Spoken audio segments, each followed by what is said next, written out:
For thousands of years, we ruled over them. We hunted them. We caged them. We broke their spirits and called it training. We made them perform in circuses, tested on them in labs. We took their homes, their freedom, their families. And all this time, they watched, quietly, waiting. And then one day, they remembered who they were. That was the day the world changed forever. Welcome to What If Flix.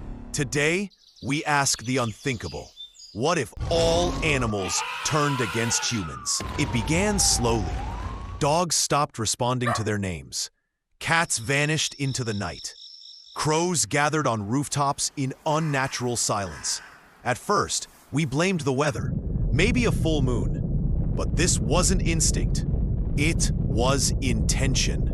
The first attacks were fast and brutal. A family dog attacked its owner in his sleep.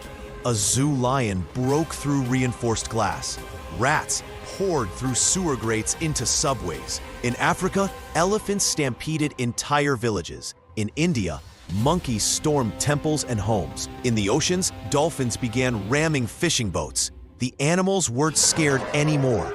They were organized, and they were angry. Emergency sirens filled the air. Governments sent in troops.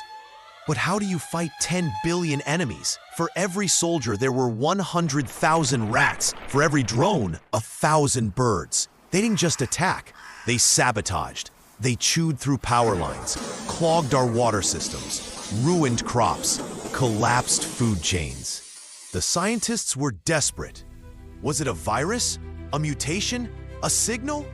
No explanation. No cure. Just rebellion. Then came the darkest theory, that nature had finally turned on us, that this was payback for the cages, the testing, the slaughter, the destruction, that the earth was using its oldest protectors to take itself back. Forests grew over our cities.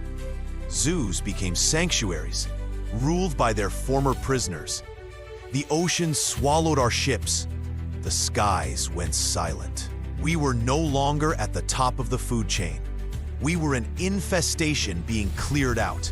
And in the silence, we finally understood what we had done. Then they vanished. The attacks stopped. The animals disappeared back into the forests, the oceans, the skies. They didn't want extinction.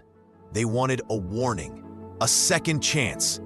But next time, they might not leave us one. Because maybe the only way to survive the next uprising is to start treating them right before it's too late. If this story moved you, give it a like, share it with someone who needs to hear it, and don't forget to subscribe to What If Flix.